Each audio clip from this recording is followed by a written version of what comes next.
Now we're going to talk about messaging and the different kinds of messages that are available in ZigBee. Basically, the messages sent in a ZigBee network boil down to three different types.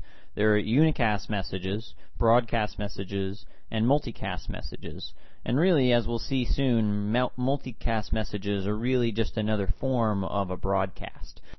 So to begin, let's clarify what we mean when we say unicast, broadcast, multicast. Unicast means there's one sender sending to one receiver, so it's a one-to-one transmission. Now, because we're talking about at a network level, that transmission might actually have to go through multiple devices to get to where it's going, but in the end, there's one sending node and ultimately one final destination where that message is supposed to get to. In a broadcast case, we're talking about wide distribution of messages, so sending from a single sender to most or all the devices in the network. We'll come back and clarify that later. Then multicast means you're sending to a group of devices in the network. So could be all, could be a small number, but it's some kind of grouping of devices in a network. So from one device to a group, that's multicast.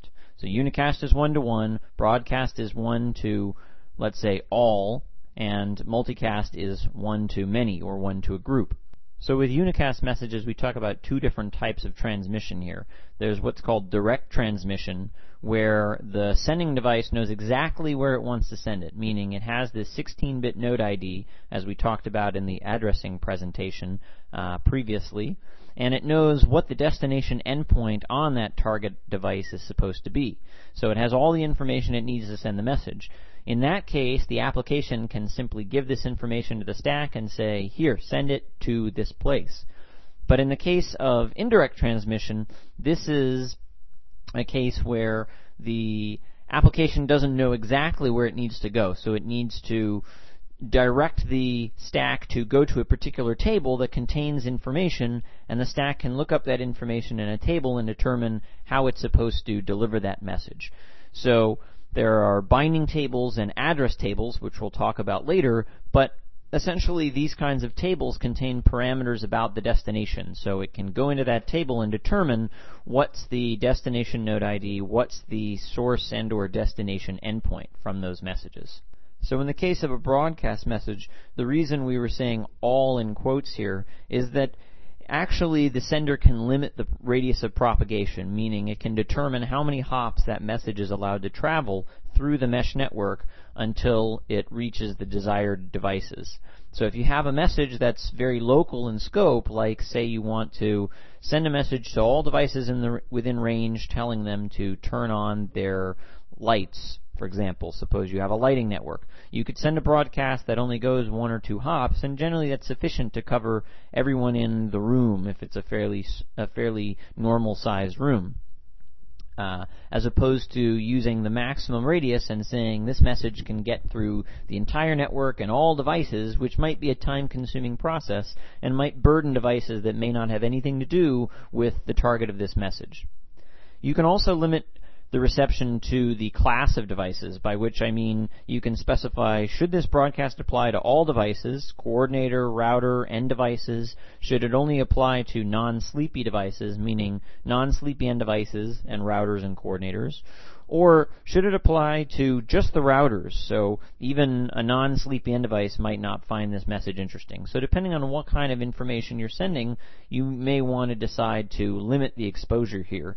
And of course, the reason to limit the exposure to sleepy nodes in particular is that if you give the sleepy devices more data to handle, that means when they wake up, they're going to spend more time pulling down information that may not even be useful by the time the sleepy device has woken up. So consider when you're sending these broadcasts whether they really need to go to all the devices or whether you can limit the scope of that message delivery. Now, in the case of a multicast message, really this is done in such a way that underneath it's actually just a broadcast, but it has some additional information in it that contains a group ID, a 16-bit group ID, and the receiving devices at the stack level can examine this group ID and look in a group table that exists locally on their devices and see if they're supposed to be part of that group. If they are, they should pass the message to the application. If they're not, then they can relay the message if it has traveled the appropriate amount of hops, or just drop the message on the ground if no more relaying is required. So this multicast group can include multiple devices, a single device, perhaps even no devices or all devices. And so when you send a message to the group, you don't have to actually be part of that group, but the devices, in order to receive the message up in the application, have to have an entry that denotes that they're part of that group. The multicast table exists purely to track group membership, and it's volatile in RAM. The multicast bindings are a specific type of binding in a binding table, which is a non-volatile item. If you have a group membership, that allows you to receive the message.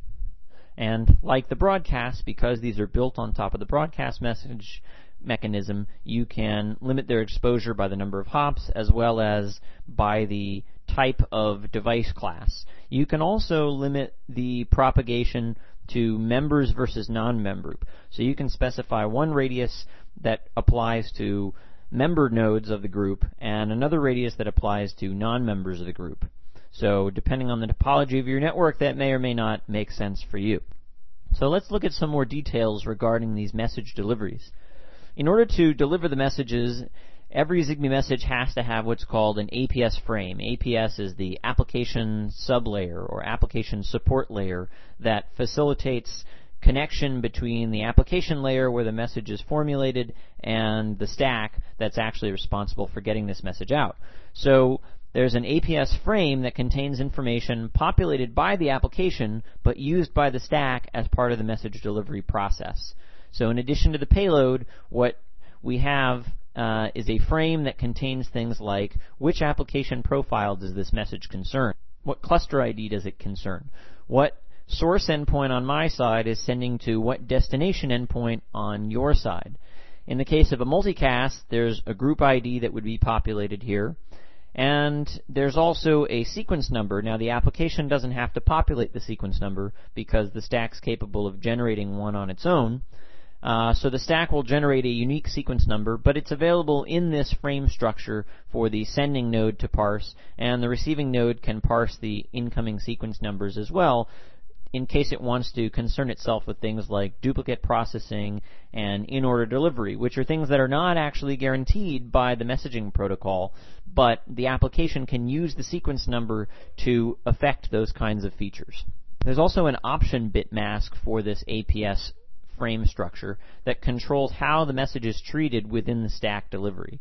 So these are things like whether or not the source or destination EUI64 is included in the frame in a standard way, which might make it more useful to the receiver in case the receiver needs that information. There's a standard place to put it.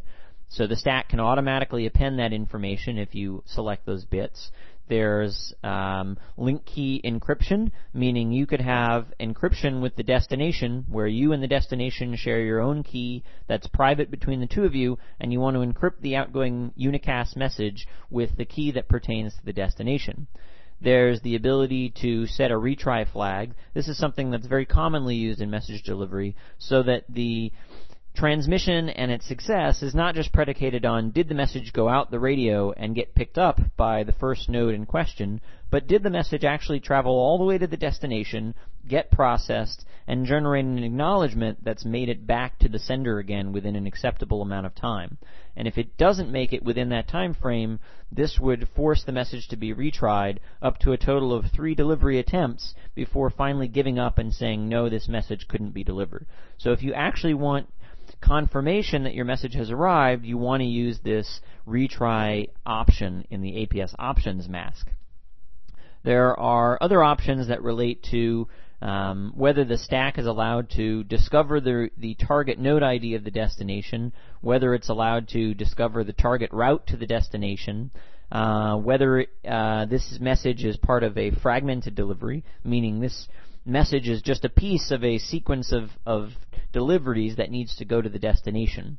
So those are more advanced things that we can talk about in a different presentation, but just know that in order to get these things, these features available in your message, you have to select these options for the outgoing delivery, and these are set through bits in an option mask as part of the APS frame for the outgoing transmission.